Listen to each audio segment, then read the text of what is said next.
장로님의 3분 감사, 감사합니다. 지난 시간에 이어 오늘은 사무엘상 14장 차례인데요.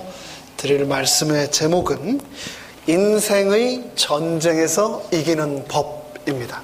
인생의 전쟁에서 이기는 법. 사무엘상은 이제 사울이 왕으로 등극을 했고 블레셋과 계속해서 이제 전투를 벌이는 그런 장면 속에 있는데요. 사울과 요나단은 칼과 창을 들고 전쟁을 했지만 우리는 칼과 창이 없는 인생 하루하루의 삶 속에서의 전쟁을 해 나가고 있습니다. 사울과 요나단의 삶을 통해 나의 인생의 전쟁에서 어떻게 하면 이길 수 있을까의 교훈을 오늘 본문 사무엘상 14장을 통해서 함께 살펴보도록 하겠습니다. 사무엘상 14장을 피시고 한 절 한 절 읽으면서 저희가 내용을 살펴보도록 하겠습니다.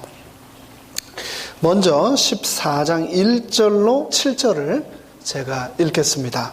눈으로 함께 따라 읽어주시면 감사하겠습니다.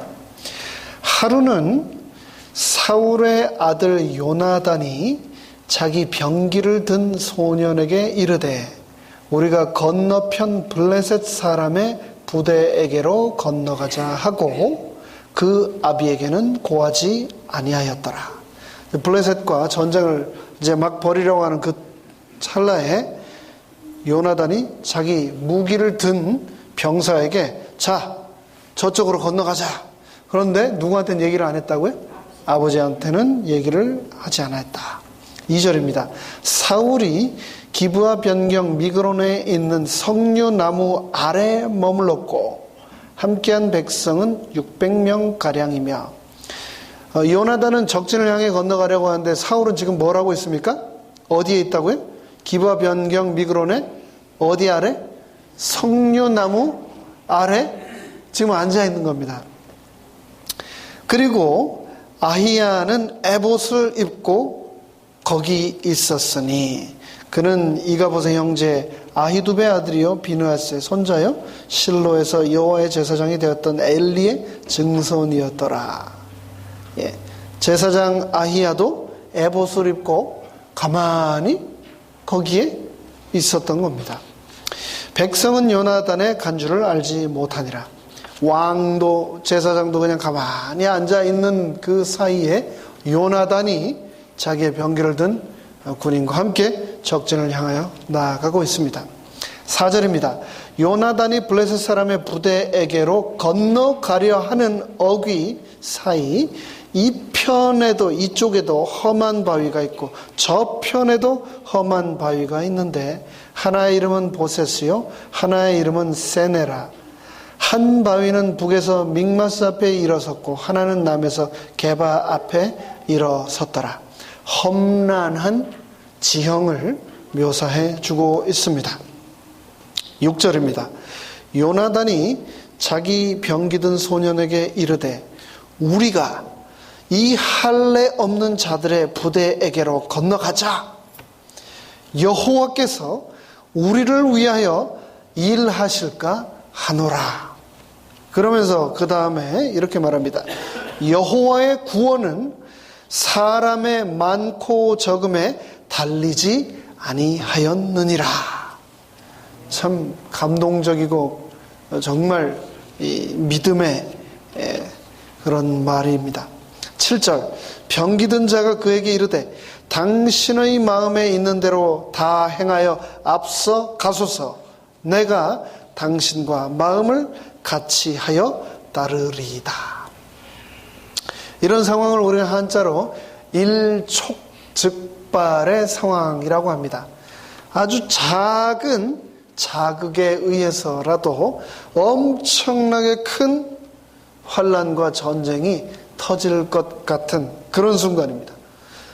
험준한 지형을 가운데 놓고 이스라엘과 블레셋이 전쟁을 지금 대치하고 있는 겁니다.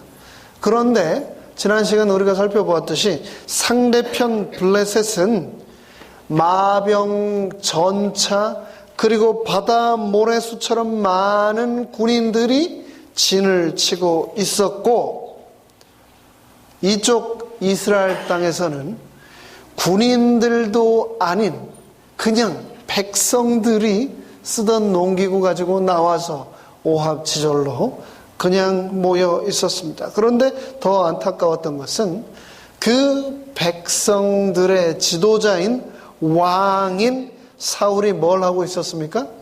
그냥 어떤 나무 아래에서요?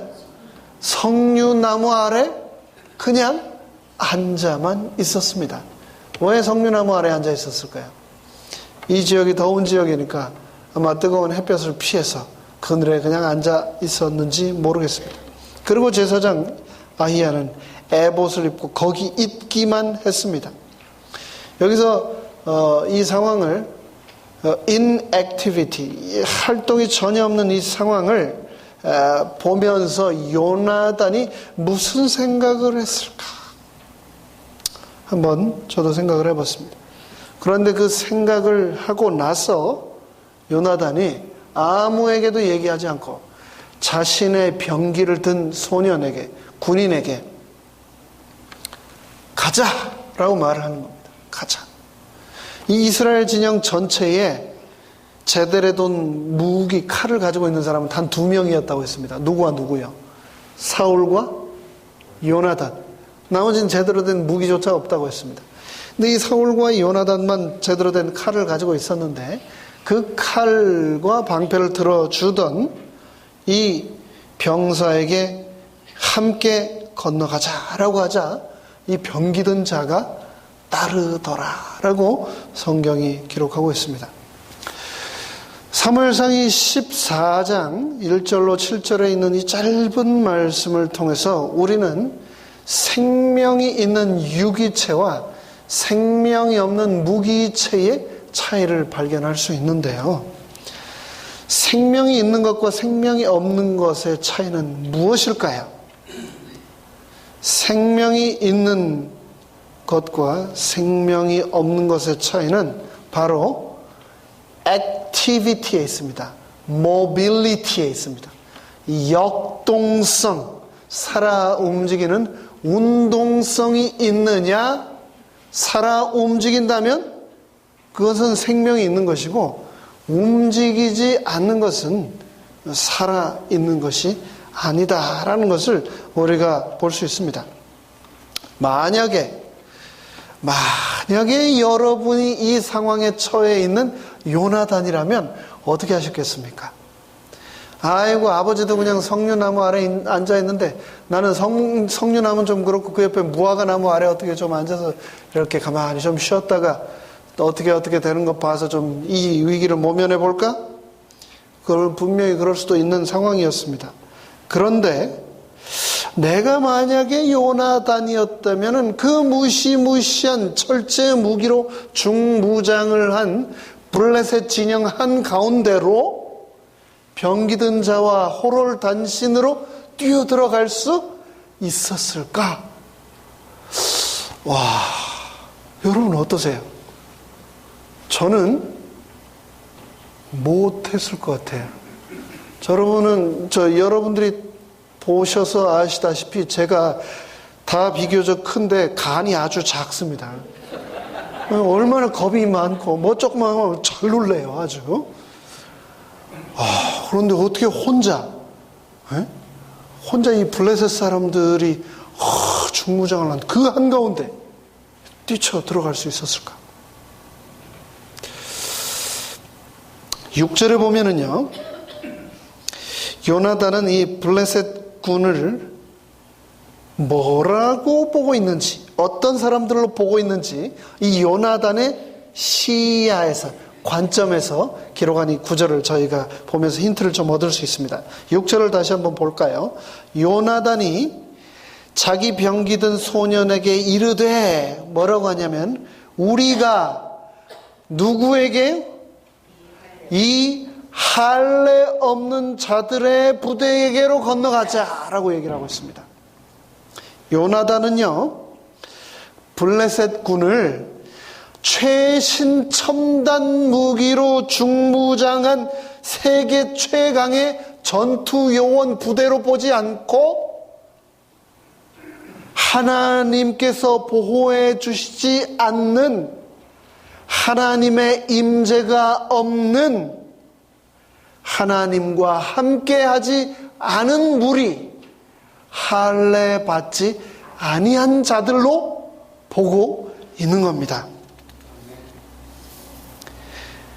만약 내가 선택을 할 수 있다면 여러분은 어떤 선택을 하시겠습니까? 하나님이 함께 하지 않으시는 첨단 부대, 최첨단 무기를 선택하시겠습니까? 아니면 하나님이 함께 하시는 호롤 단신을 선택하시겠습니까? 그냥 외관만 보기에는 최첨단 철제 무기와 마병 전차로 준비된 블레셋 군대가 훨씬 강력해 보입니다. 하지만 하나님이 함께 하지 않으신 부대는, 하나님이 보호하지 않으시는 군대는 껍데기에 불과하다는 것을, 거품과 같은 존재에 불과하다는 것을 요나단은 알고 있었습니다. 그는 외형에 주눅들지 않고 믿음의 안목으로 참된 용기를 끌어낼 수 있는 용사가 바로 요나단이었습니다. 요나단의 이 행동은 그랬기 때문에 결코 만용이 아니었다라는 것을 우리는 6절을 통해서 알 수 있습니다. 그의 이 결단은 하나님께 기초한 용기의 발현이라는 것을 우리가 알 수 있습니다. 그런데 1절에서 요나단이 자기 병기던 소년에게 자 가자. 그런데 거기 뭐라고 했냐면 그 아비에게는 고하지 아니하였더라 라고 얘기를 하고 있습니다. 왜 아버지한테 얘기를 안 했을까요? 너무 즉흥적이어서, 너무나 흥분해서, 아니면 분에 치밀어서, 의협감이 넘쳐서 그냥 돌발적으로 건너간 것이 아니고 의도적으로 아버지에게는 알리지 않고 이 일을 행했다라는 것을 우리가 알 수 있는데 왜 아버지한테 얘기를 안 했을까요? 맞습니다. 이 요나단이 자기 아버지가 어떤 사람인지를 잘 알고 있었던 것 같습니다. 우리가 전의 장을 통해서 살펴보았듯이 이제 아버지가, 왕이 된 아버지가 나이가 몇 살이라고 그랬습니까? 40이 이제 막 넘었다고 그랬어요. 요나단이 한 몇 살이나 됐을까? 20살에 낳았다고 하면 한 20살. 20살이면요 돌도 씹어먹을 나이 아닙니까?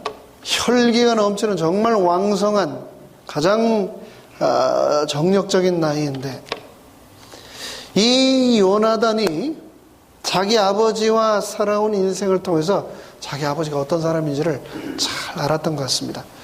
사무엘상 17장 33절에 보면 똑같은 상황이 또 반복됩니다.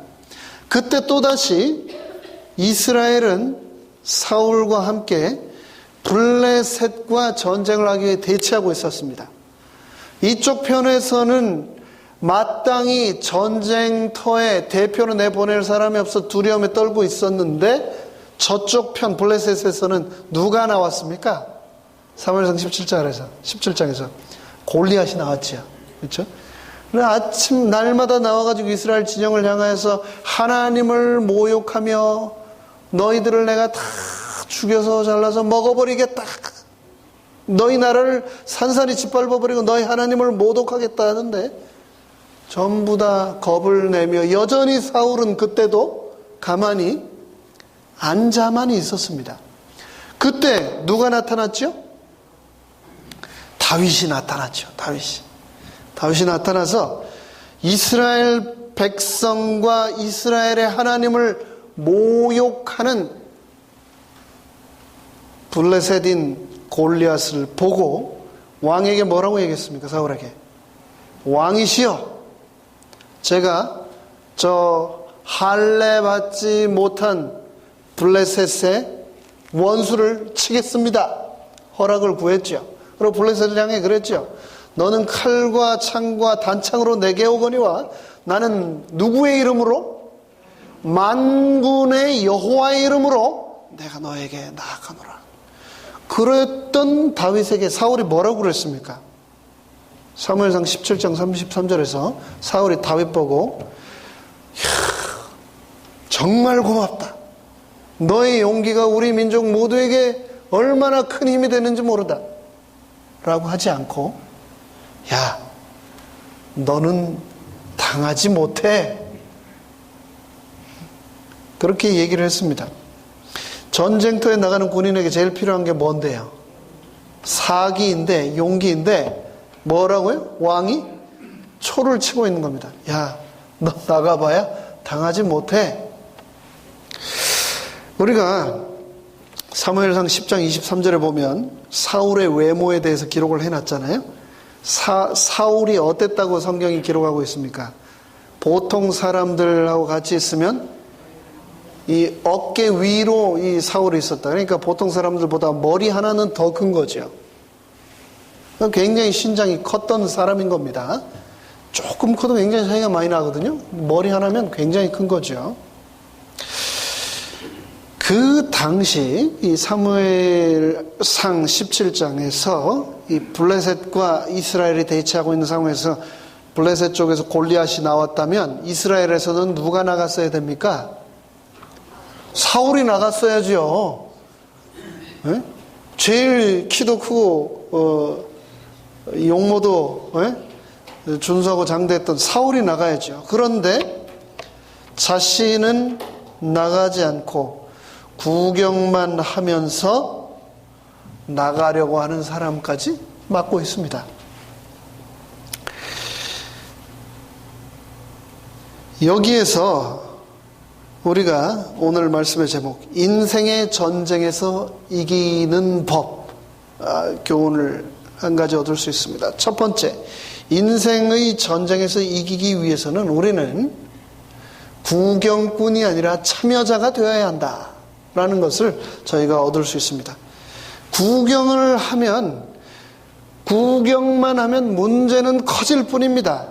축복도 체험할 수 없고 하나님의 임재와 기적도 경험할 수 없습니다. 그 문제에 직접 뛰어들어 하나님의 역사하심을 우리가 강력하게 요구하며 그 문제 속으로 참여해야 한다, 들어가야 한다라고 성경은 말하고 있습니다. 14장을 보면은 이 사무엘서를 쓴 저자가 아주 의도적으로 선명하게 대조를 이루어내고 있는데, 이 1절에서 등장하는 두 인물, 바로 사울과 요나단을 통해서 아버지와 아들임에도 불구하고 의심하고 주저하고 움직이지 못하는 아버지, 그의 비에 반해 믿음으로 부르심에 바로 응답하는 요나단을 아주 선명하게 사무엘서의 저자는 대조시키고 있습니다. 그리고 또 이 14장과 지난 시간에 저희가 살펴봤던 13장을 통해서 또 아주 선명한 대조를 또 보여주고 있습니다.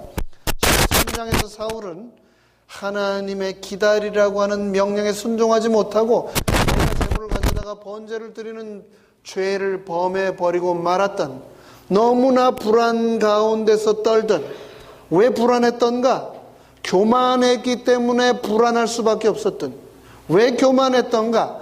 자기 자신의 힘으로 모든 것을 하려고 했던 사울의 그 교만 때문에 불안해하고, 불안해함으로 기다리지 못하고 범죄하였던 사울과 오늘 14장에 기다리지 않고 가만히 있지 않고 하나님이 주신 확신에 따라서 바로 순종하며 용기의 결단을 내렸던 요나단을 또다시 선명하게 대조시키고 있는 겁니다. 우리가 흔히 생각하기에 기다림은 다 똑같은 것이다 라고 생각을 할 수 있는데, 기다림에는 두 종류가 있다 라고 말을 하고 있습니다. 첫 번째 기다림은 passive waiting입니다. 수동적인 기다림이죠. 그러니까 한마디로 감나무 밑에 이렇게 누워가지고 아이고 저거 언제 익어서 떨어지나 하고 입을 벌리고 있는 그런 기다림이 있습니다. 수동적 기다림. 아무것도 하지 않는 거죠. 그런데 또 다른 기다림은 무엇이냐면 proactive waiting. 그러니까 앞서 행동하는 기다림이 있다는 겁니다.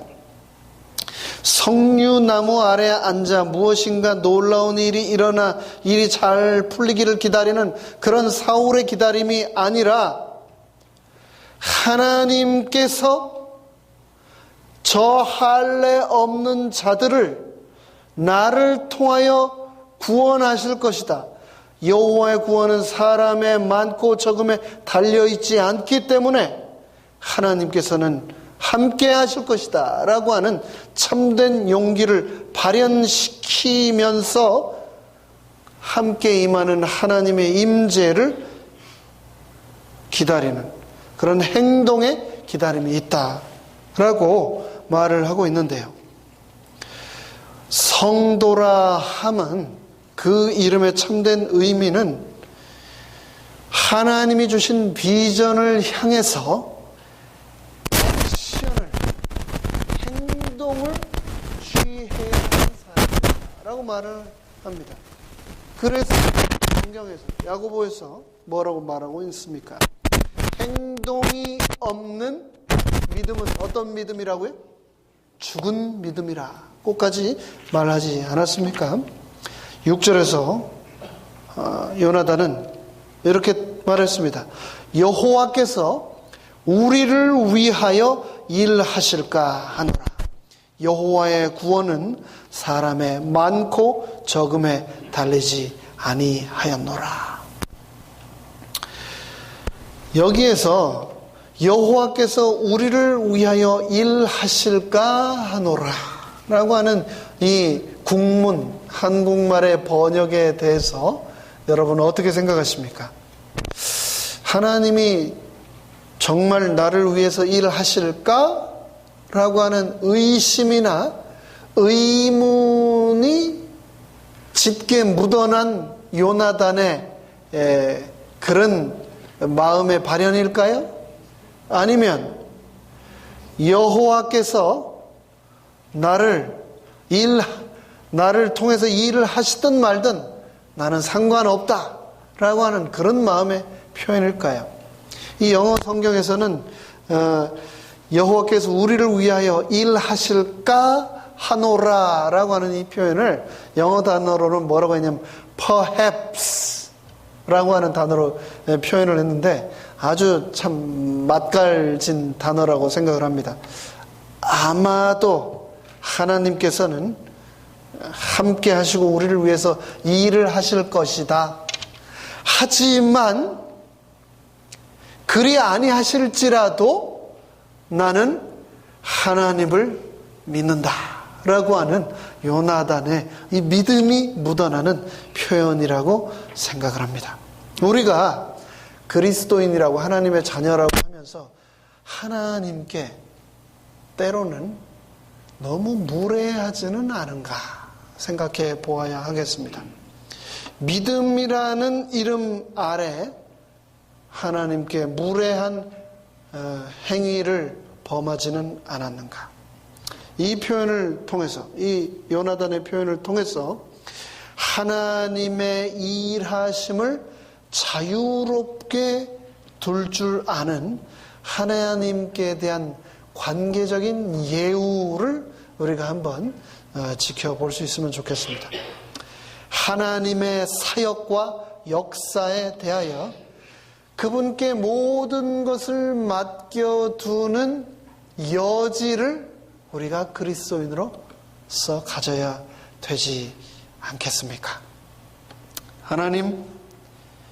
하나님께서 나의 삶을 주장하여 주심을 감사드립니다. 내가 적진으로 호롤단신으로 들어갈 때 여호와께서 나를 위하여 일하실 것을 제가 믿습니다.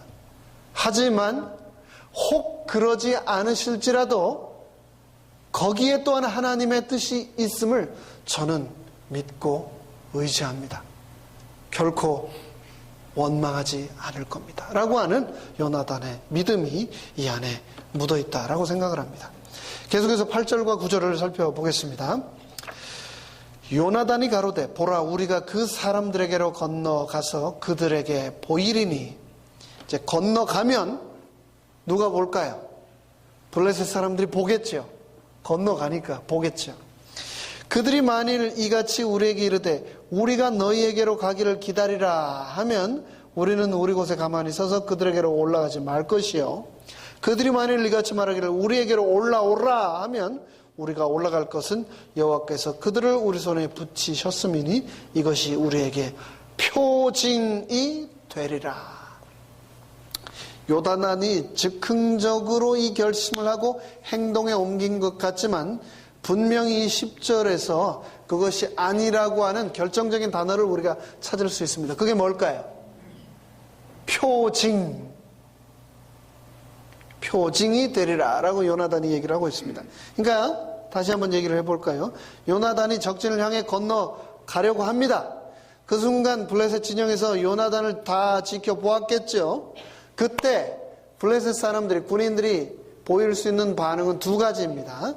첫째, 우리가 거기로 갈 테니까 너 거기서 가만 기다려 라고 할 수가 있겠죠. 두 번째 반응은 올라와, 어디 그래, 계속 올라와 봐, 우리에게로 올라오라, 어디 한번 계속 올라와 봐. 이 두 가지 반응이 있을 겁니다. 그런데 요나단은 우리가 너희한테로 갈 테니 거기 가만히 기다려라고 하는 것이 아니고 우리에게로 한번 어디요? 한번 계속 들어와 봐라고 그들이 말한다면 하나님이 그들을 저에게 붙이신 표징이라고 제가 믿겠습니다 라고 하나님께 기도하며 그 믿음을 가지고 적진을 향하여 들어가고 있는 겁니다. 마치 기드온이 전쟁에 앞서서 양털을 젖게 해달라고, 그 표징을 보게 해달라고 하나님께 기도하고 표징을 얻었던 것처럼 요나단 또한 적진에 들어가면서 표징을 구하고 그 표징대로 따르는 요나단의 믿음을 볼 수 있는데요. 요나단은 신앙적인 용기만 있는 것이 아니라 이 행위를 통해서 요나단에게 가장 중요한 것이 무엇이었는가를 우리가 살펴볼 수 있는데요. 요나단에게 가장 중요한 것은 전쟁에서의 승리가 아니라 하나님의 뜻이었다라는 것을 우리가 알 수 있습니다. 내가 몇 명을 죽이고 내가 어떻게 전쟁에서 공을 세우고가 요나단에게는 중요한 것이 아니었습니다.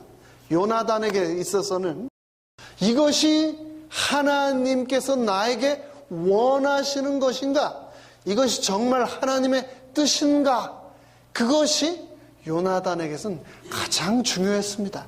그러했기 때문에 요나단은 적진 한가운데로 들어가기 직전에 하나님께 무엇을 구하고 있습니까? 표징을 구하고 있는 것이죠.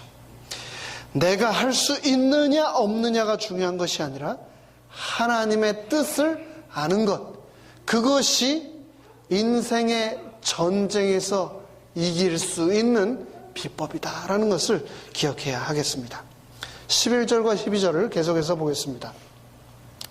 둘이 다, 그러니까 요나단과 그의 군사겠죠. 둘이 다 블레셋 사람의 부대에게 보임에 블레셋 사람이 가로되 보라 히브리 사람이 그 숨었던 구멍에서 나온다 하고 그 부대의 사람들이 요나단과 그 병기든 자에게 대하여 가로되 우리에게 올라오라. 뭐라고 얘기를 합니까? 우리에게 올라오라 라고 말을 합니다. 너에게 한 일을 보이라 한지라. 그러자 요나단이 자기 병기던 자에게 이르되 나를 따라 올라오라. 여호와께서 그들을 이스라엘의 손에 붙이셨느니라. 하나님, 그들이 저보고 어디 계속 한번 올라와봐 라고 말을 한다면 하나님이 저들을 제 손에 붙이셨다 라고 하는 표징으로 제가 믿겠습니다 라고 기도하고 나아갔는데 정말 그들이 뭐라고 한 겁니까? 어디 올라와봐 라고 얘기를 한 겁니다. 그러자 요나단은 마음속에 하나님께서 이 전쟁을 허락하셨다 라고 하는 표징을 받고 확신을 갖고 진격을 하게 됩니다.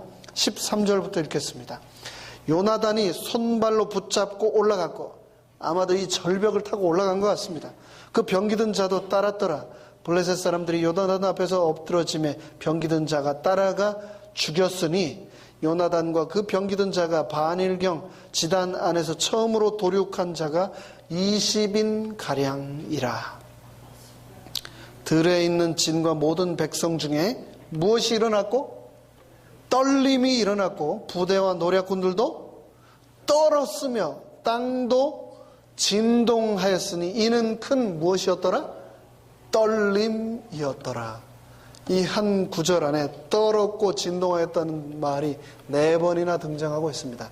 단 한 사람 요나단의 결단과 용기가 블레셋 대군을 뒤 흔들어 놓았던 것입니다. 하나님이 개입하시고 하나님이 허락하시고 하나님이 작전하신, 그래서 하나님이 승리하게 하신 전쟁에서 가장 중요한 것은 그래서 나의 힘, 나의 전술, 나의 용기가 아니라 하나님의 뜻이다 라는 것을 요나단이 오늘의 본문을 통해서 우리에게 말해주고 있습니다. 16절을 읽겠습니다. 베냐민 기브야에 있는 사울의 파수꾼이 바라본즉, 이제 사울과 그의 파수꾼이 저 이스라엘 진영에서 바라보는 겁니다. 적진 한가운데로 뛰어드는 요나단을 보는 거죠. 파수꾼이 바라본즉 허다한 블레셋 사람이 무너져 이리저리 흩어지더라. 20절입니다.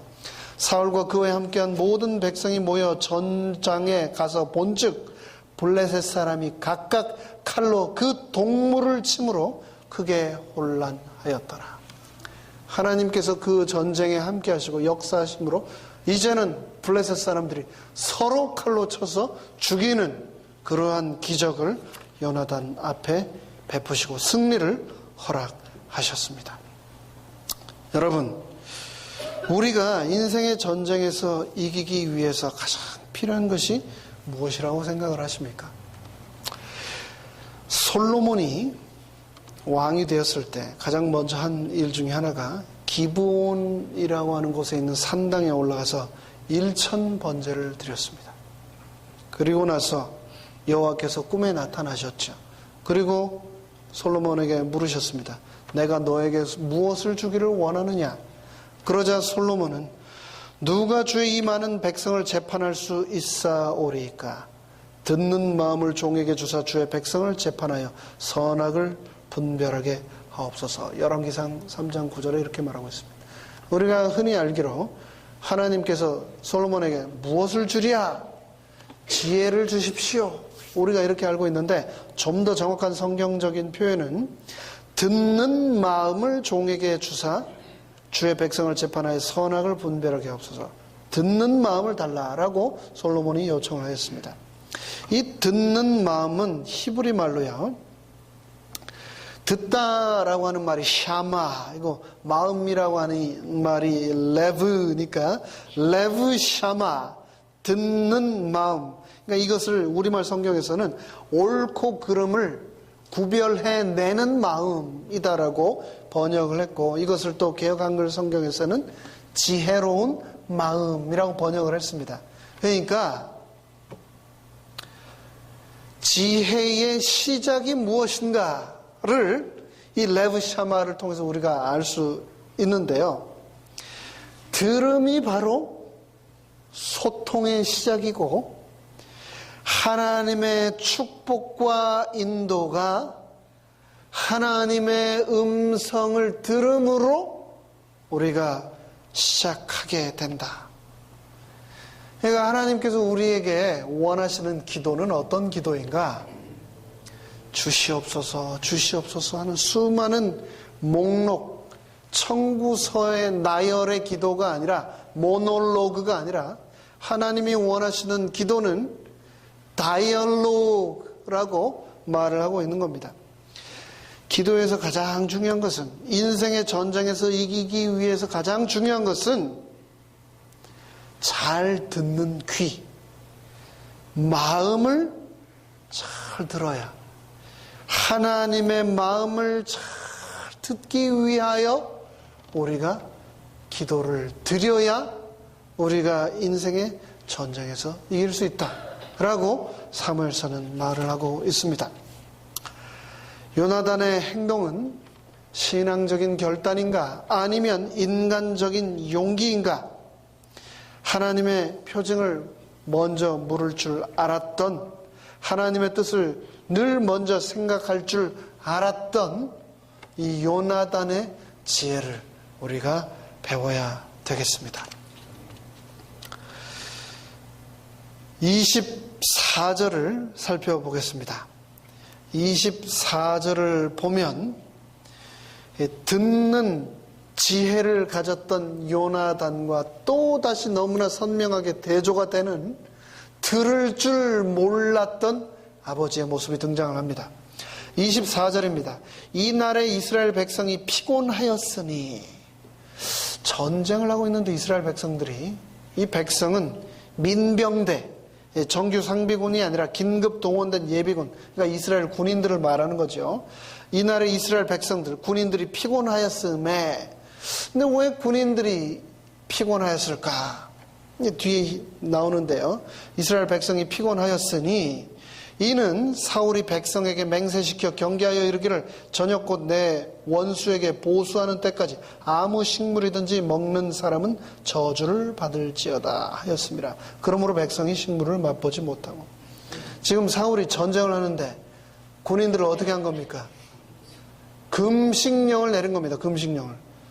이 전쟁에서 이길 때까지 뭐든지 먹는 사람은 저주를 받을 것이다 라고 저주까지 퍼붓고 있습니다.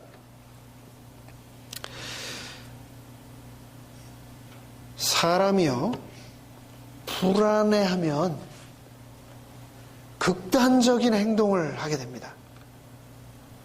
불안이 점점 커지다가 끝에 가면은 아주 극단적인 행동이 나오게 되는데, 여러분 극단적인 행동하면 떠오르는 인물 혹시 있으십니까? 머릿속에? 그 김정은 국방위원장 생각 안 나십니까? 극단적 행동. 고모부를, 네? 그런 생각을 어떻게 하는지 모르겠어요. 어떤 분들은 이렇게 얘기하시더라고요. 김정은 그 배심이 대단하다고. 또 어떤 사람은 또 이렇게 얘기하시는 것도 들었습니다. 전 세계에서 미국하고 그렇게 맞짱을 뜰 수 있는 나라, 원수가 김정은 말고 또 있냐고. 나는 북한이 자랑스럽다고. 어떻게 보면 그런 것도 같아요. 그런 것도 같아요. 근데 잘 생각을 해보면은요, 불안에 사로잡혀가지고요, 저녁마다 아무도 모르는데 옮겨 다니면서 잔대잖아요. 불안에 사로잡혀 극단적 표현과 행동을 잠시도 멈추지 못하는, 배짱보다는 저는 너무 불쌍한 것 같아요. 그리스도인들이 하기 쉬운 실수가 뭐냐면요, 오만입니다. 오만. 극단적인 표현을 해서는 안 되는데, 우리가 이렇게 얘기를 하다 보면 절대, 결코, 반드시 이런 단어를 막 쓰는 분들이 혹 있으십니까? 주위에? 근데 이런 표현을 쓴다는 거는요, 굉장한 리스크입니다. 극단적인 표현을 쓴다는 것 그 자체가요, 불안해한다 하는 것을 벌써 보이고 있는 거거든요. 하나님을 온전히 신뢰하지 못하면 우리는 불안하면 그런 말들을 하고 그런 행동을 하게 되는 겁니다. 위기의식, 쫓기는 마음, 즐길 줄도 모르고, 그러기 때문에 그런 사람들은 결코 감사를 할 수가 없습니다. 감사를 할 수가 없어요. 이 모든 것들이 하나님을 향한 신뢰와 깊은 연관이 있다는 것을 기억해야 되겠습니다. 52절을 읽고 마치도록 하겠습니다. 마지막 52절에는요 이렇게 말합니다. 사울의 사는 날 동안에 블레셋 사람과 큰 싸움이 있었으므로 사울이 힘 있는 자나 용맹 있는 자를 보면 그들을 불러 모았더라. 참 안타까운 사울의 모습이 또다시 등장합니다. 세상 나라의 속성을 따라 세력을 불러 모으는 일에서 벗어나지 못하는 안타까운 사울의 모습. 힘센 사람, 싸움 잘하는 사람만 보면 불러 모아가지고 자기 주위에 두고 자신을 지키게 하는 너무나 안타까운 불안의 극단에 이른 이 사울의 모습, 그와 너무나 선명하게 대조되는 레브 샤마, 듣는 마음을 가지고 하나님의 뜻과 음성을 들으려 했던 요나단, 세상 나라 속성의 가치를 드러냈던 사울 왕국의 몰락을 반면교사 삼아 인생 전쟁에서 이기는 우리 모두가 되기를 간절히 바라면서 말씀을 마치겠습니다. 다 함께 이제 기도하는 시간을